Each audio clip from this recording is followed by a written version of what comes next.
कल्पांजलि साधना में सभी साधकों का स्वागत है। सभी को प्रणाम। ओम। आज की साधना के लिए किसी भी आसन में सहज होकर बैठ जाएं। किसी भी आसन में सहज होकर बैठ जाएं।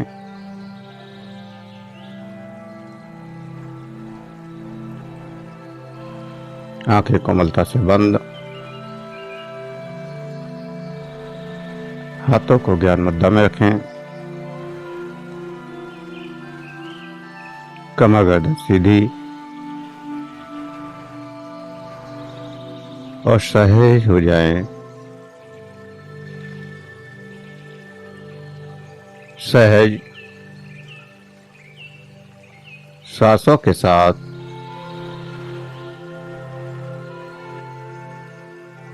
जो श्वास अंदर जा रहा है, जो श्वास बाहर आ रहा है,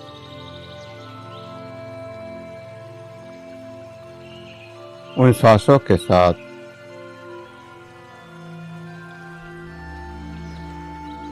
सहज होते जाएं।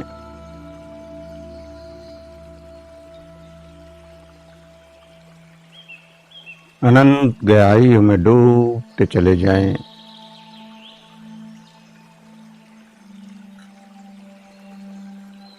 प्रत्येक श्वास के साथ अनंत गहराइयों में डूबते चले जाएं।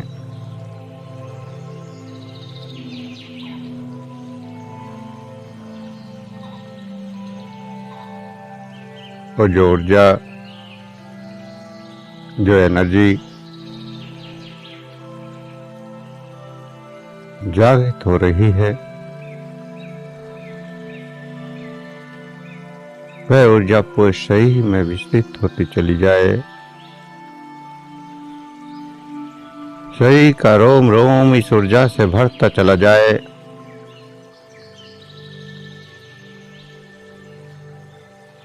अनंत गहराइयों में डूबते चले जाएं।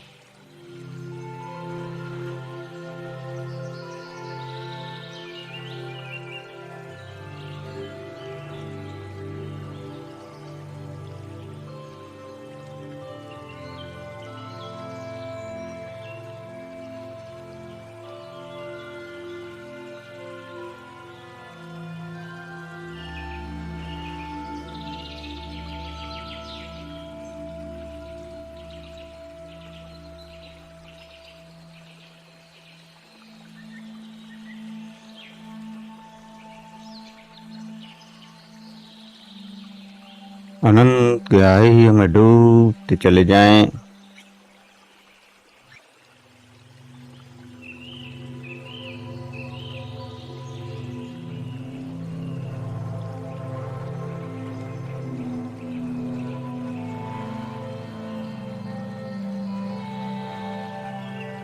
अष्टावक्र के बारे में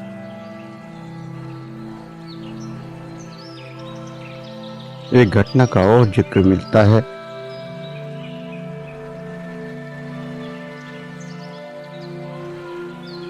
कि जब वो 12 वर्ष के थे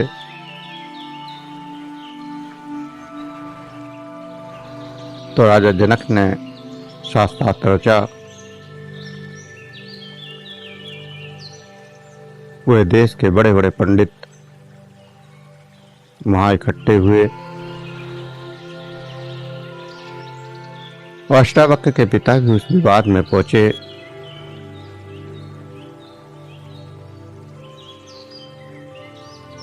शास्त्रार्थ में वो हारने ही जा रहे थे। इतने में अष्टावक्र ने दरबार में प्रवेश किया।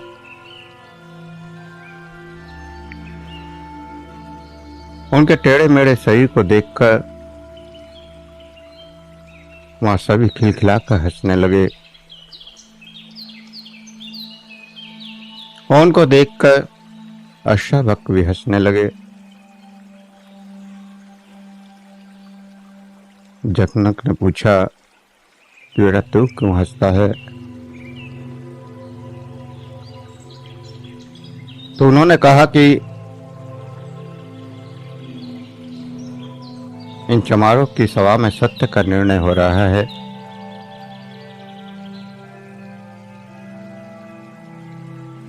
ये मेरे शरीर को देख रहे हैं, तेरे मेरे शरीर को देख रहे हैं। शरीर, चमड़ा, और चमड़े की पहचान केवल चमार को होती है।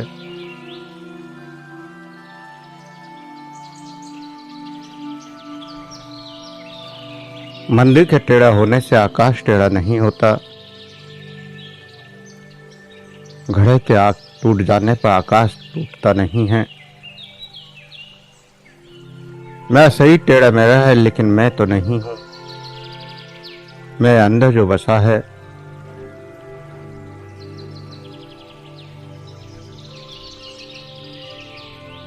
उसको तो कोई देख नहीं पाया,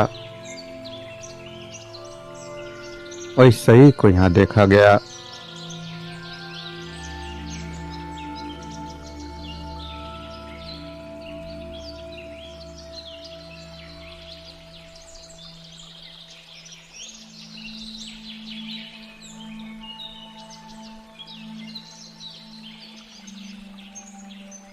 शरीर को ही जो पहचानते हैं, शरीर को ही जो मानते हैं,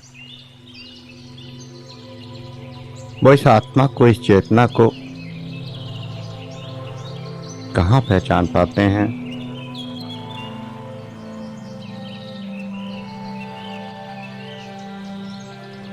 शरीरों में रस और विरस पैदा होता है, घृणा और आकर्षण पैदा होता है, जन्म और मृत्यु पैदा होती है, लेकिन चेतना में नहीं।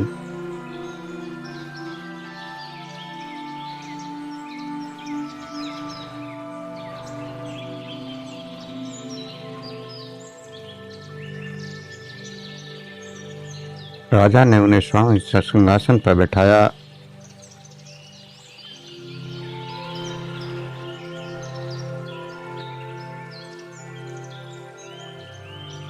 और पूरी अष्टावक्र गीता में जनक की जिज्ञासाएं और जनक के प्रश्न और अष्टावक्र के जवाब,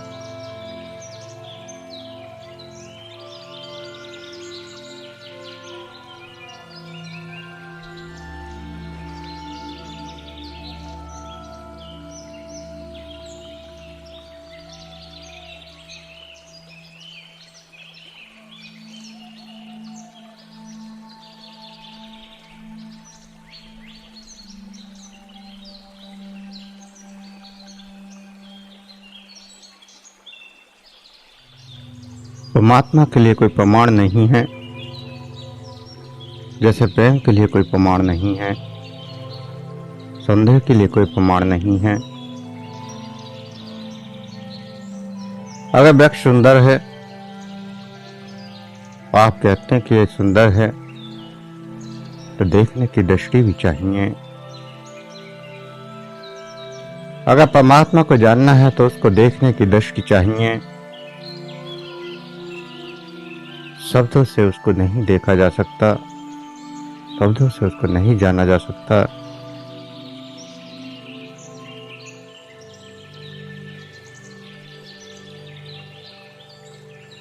फूलों की सुंदरता,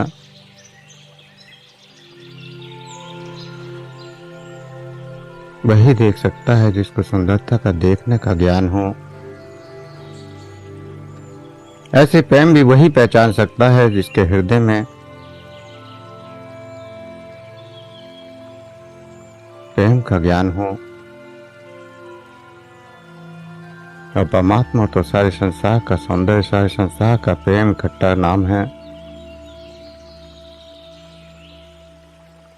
उसके लिए तो केवल निर्विकार चित्त और साक्षी भाव चाहिए, जहां ना कोई शब्द रहे, न कोई विचार, न कोई तरंग।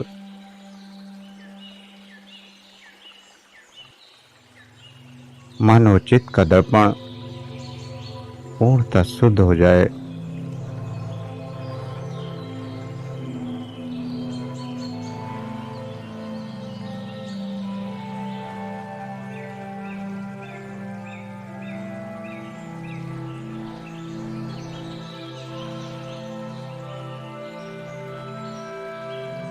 अष्टावक्र गीता के शब्द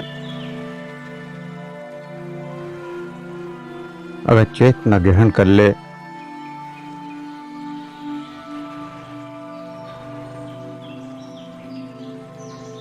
तो स्वयं की पहचान होने लगे, अंदर तरंगों की जागृति होने लगे, क्योंकि शब्द झंझोर देते हैं, आपके अंदर आंदोलन पैदा कर देते हैं और शब्दों के साथ क्रांति घट जाती है।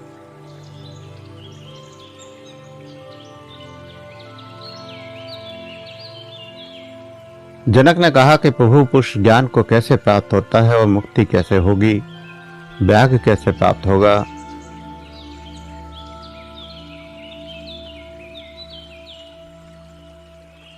22 साल की अवस्था में अष्टावक्र से पूछा गया जनक का सवाल।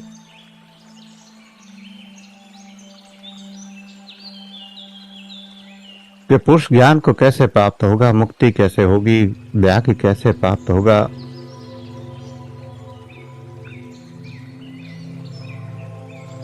तीन प्रश्न पूछे।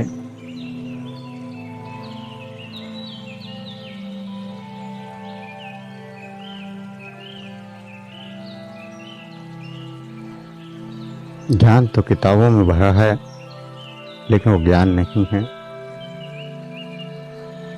ज्ञान की ज्योति जब जलती है तो राख पीछे छूट जाती है, राख इकट्ठी होती चली जाती है और शास्त्र बन जाती है।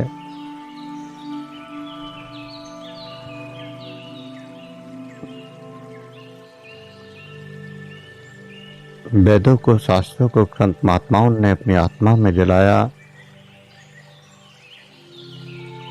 लेकिन वो अब राख रह गए। राख इकट्ठी हो गई, संग्रहित हो गई, सुस्थित हो गई।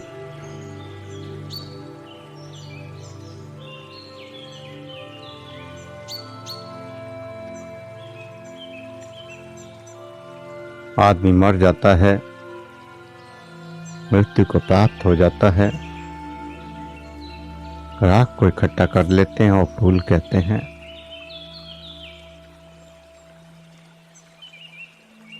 जिंदगी में जिसको कभी फूल नहीं कहा, उसकी हड्डियों को फूल कहा जाता है। फूलों को इकट्ठा किया जाता है, संजो कर रखा जाता है। जिसकी जिंदगी में कभी आदर नहीं दिया, जिसकी जिंदगी में कभी फूल की तरह नहीं देखा, वही जब मर जाता है तो उसकी हड्डियों को राख कह देते हैं, फूल कह देते हैं और बड़ा संजो कर रखते हैं।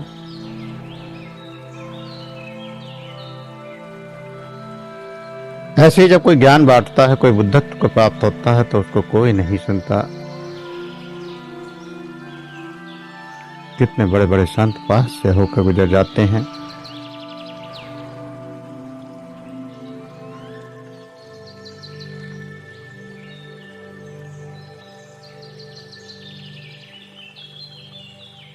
बार बार जगाने की कोशिश करते हैं, लेकिन हम जागने को तैयार नहीं होते।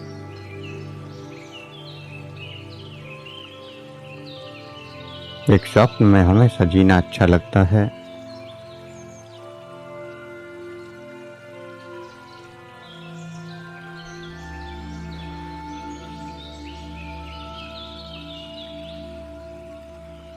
हम हमेशा जीने के रास्ते बनाते हैं। मगर संत कहते हैं कि सब कुछ सपना है, कोई सार नहीं है। मौत आएगी और सब कुछ छीन लेगी, तो मौत से पहले ही इसको क्यों न छोड़ दें।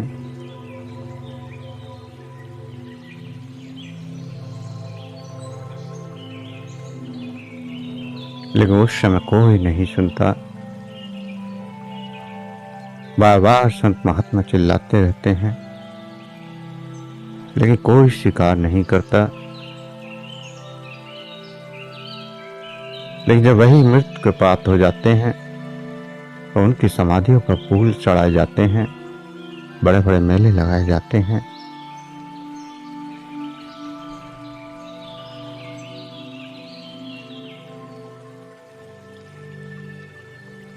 कितने भी शास्त्र रट लें, कितना भी वेद पढ़ लें, लेकिन ज्ञान नहीं होता।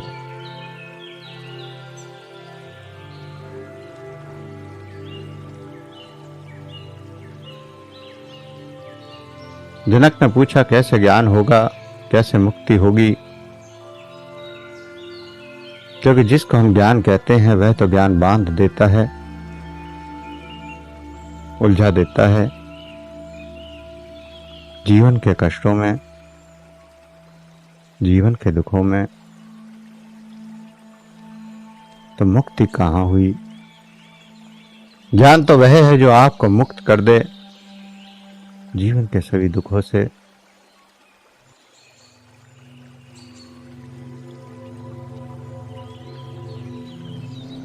और जो ज्ञान देने वाले हैं वो स्वयं ही मुक्त नहीं है, वह स्वयं ही उलझे हुए हैं। जो मुक्ति की बातें करते हैं वो खुद ही मुक्त दिखाई नहीं देते, हजारों बंधनों में बंधा रहते हैं।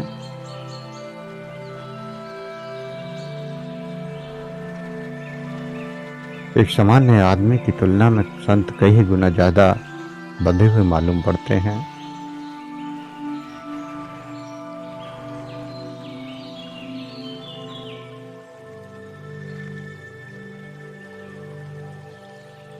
कोई स्वतंत्रता नहीं है, ना उठ सकते हैं, ना बैठ सकते हैं, ना जी सकते हैं।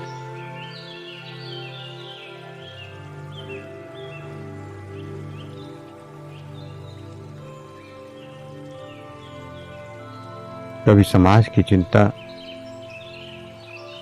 कभी भक्तों की चिंता, और न जाने कौन कौन से बंधन।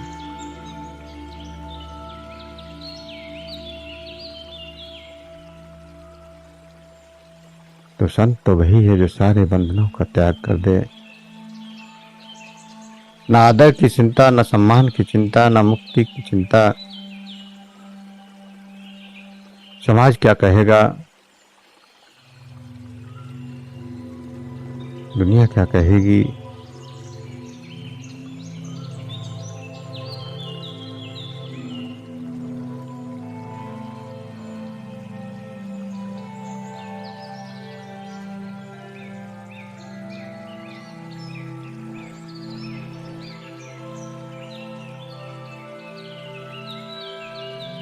ना अपनी मर्जी से कुछ खा सकते हैं, ना त्याग कर सकते हैं। ये मुक्ति कैसे हुई?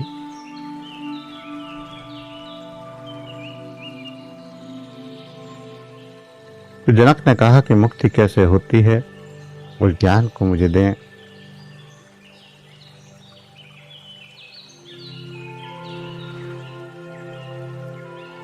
स्वतंत्रता मनुष्य की सबसे महत्वपूर्ण आकांक्षा है। सब कुछ पाने के बाद भी अगर गुलामी है, कुछ भी नहीं।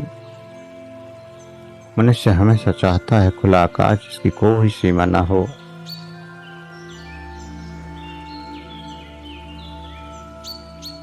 सीमाओं से परे,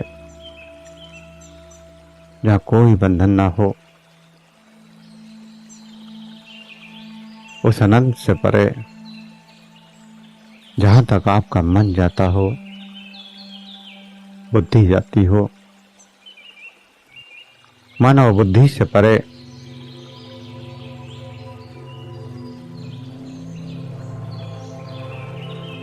आकाश की तरह,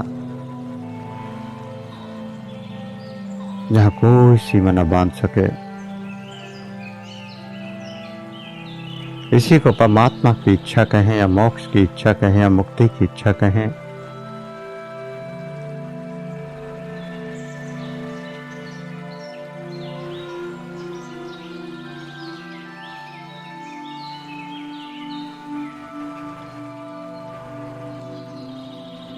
मोक्ष, मुक्ति,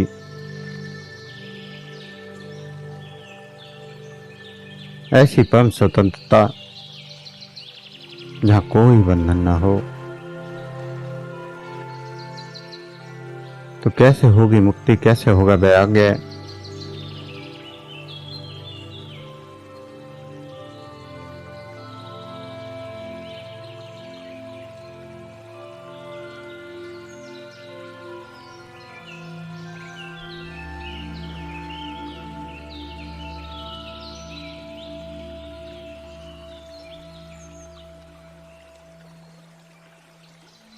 अष्टावक्र ने जनक को ध्यान से देखा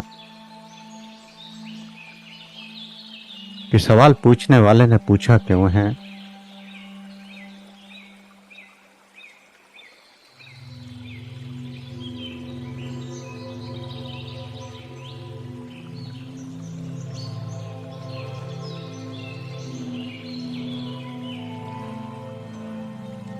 सदगुरु कभी प्रश्न का जवाब नहीं देता।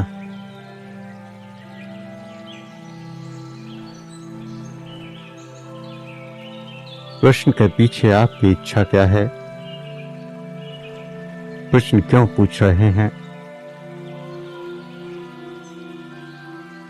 प्रश्न के पूछने के पीछे आपके अंतर चेतना में क्या छुपा है?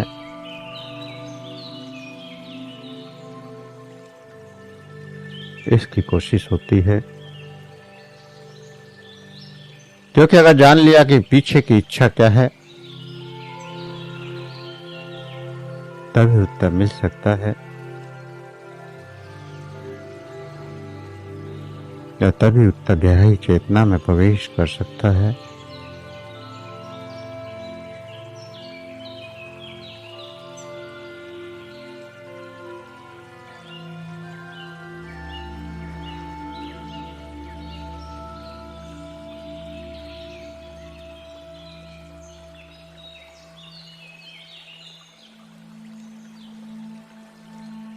पूरी दुनिया में, पूरे संसार में 4 तरह के लोग होते हैं और 4 तरह की जिज्ञासाएं।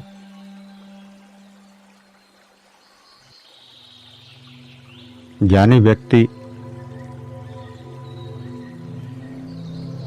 उसकी कोई जिज्ञासा ही नहीं होती। जो जान लिया वो जान लिया, और कुछ जानने को बाकी नहीं बचा।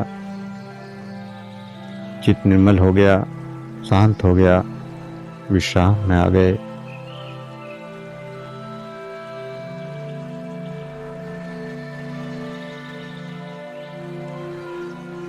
और इतना सरल, जैसे एक बच्चा जो कुछ सामने आता जाए वो सीखता गया।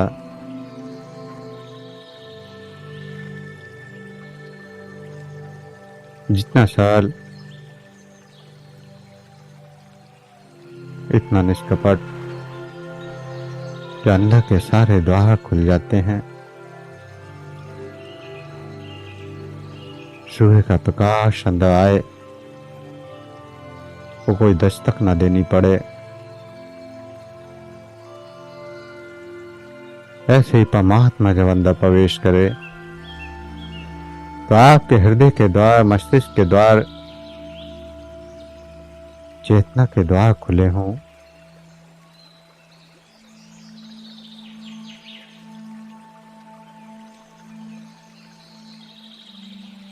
वह ज्ञान को कभी इकट्ठा नहीं करता।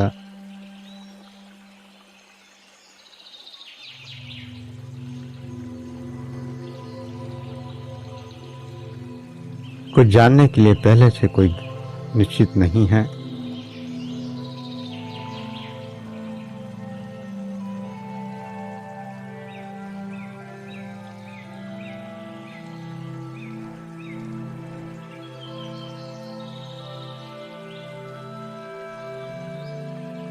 अगर जिज्ञासा में शब्द हैं तो वह ज्ञानी नहीं है।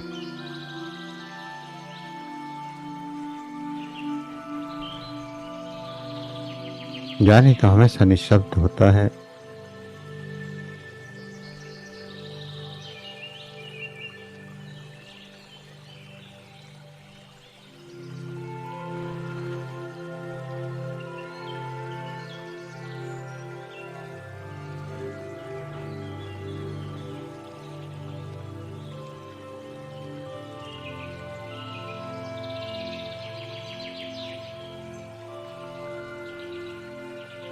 बिना किसी शब्द के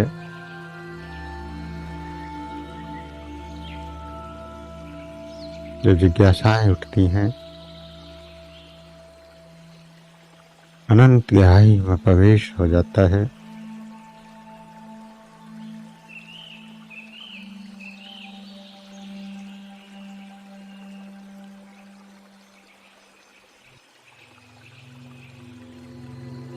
बुद्ध के जीवन की एक घटना। एक व्यक्ति बुद्ध के पास आया,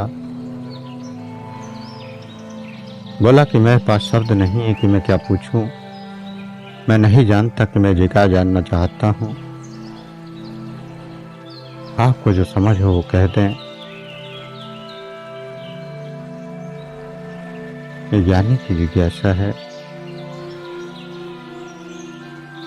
बुद्ध चुपचाप बैठे रहे। वह व्यक्ति उनकी आंखों में देखता रहा और कुछ ही देर बाद आंखों से आंसू बहने लगे। चरणों में झुका, नमस्कार किया और कहा कि धन्यवाद,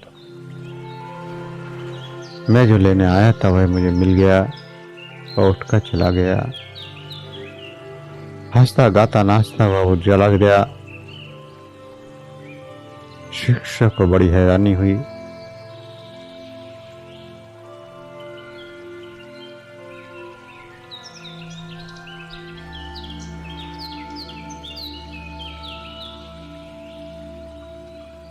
कैसा अजीब आदमी था, ना शब्द कुछ पूछे ना कुछ सुना।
साधक 4 प्रकार के होते हैं।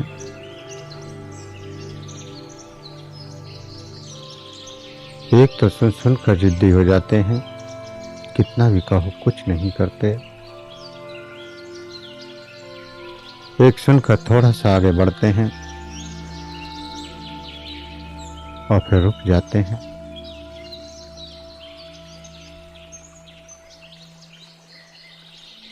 बार बार कहना पड़ता है तो थोड़ा सा हिलते हैं, फिर रुकते हैं। और तीसरा,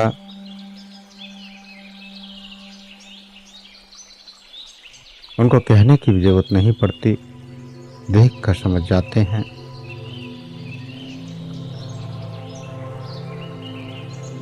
और चौथा वो,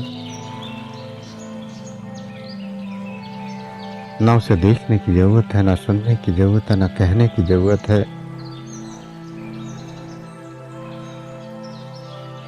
वह तो अपनी अंतरात्मा की आवाज सुनता है और जो होता है वो देखता चला जाता है।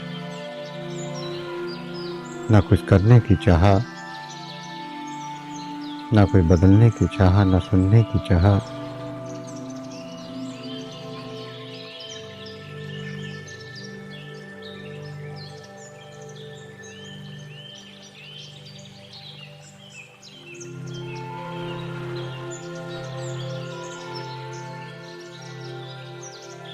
जवाब से ज्यादा गहरा सवाल होता है।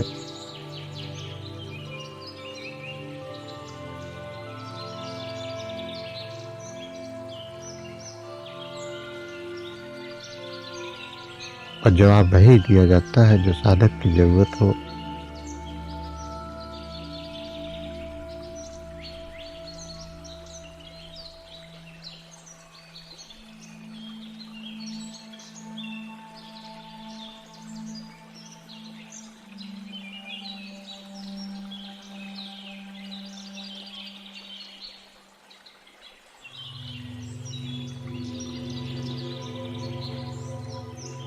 पूर्णतः ज्ञानी बनकर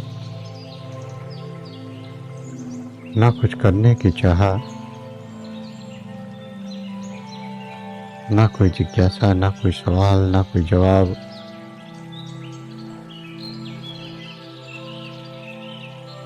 आपकी चेतना का पथ,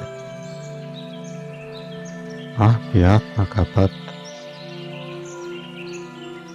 और वो जिस दिशा में ले जाए बहते चले जाएं। ना कोई क्रिया, ना कोई प्रतिक्रिया, अनंत गहराइयों में खोदते चले जाएं।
जो भी अनुभव हो रहे हैं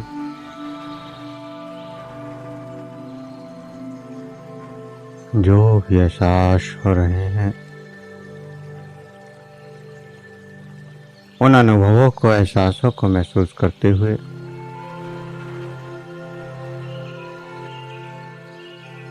धीरे धीरे चेतना में वापस आने के लिए तैयार हूं।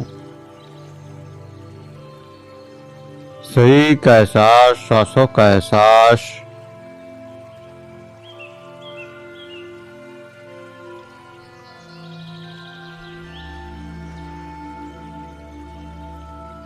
शरीर का एहसास, सांसों का एहसास, तो गहरे लंबे सांस,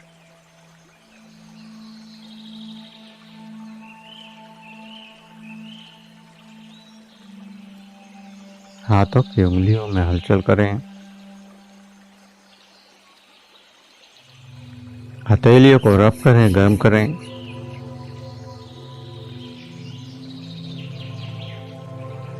आंखों पर लगाएं, चेहरे पर लगाएं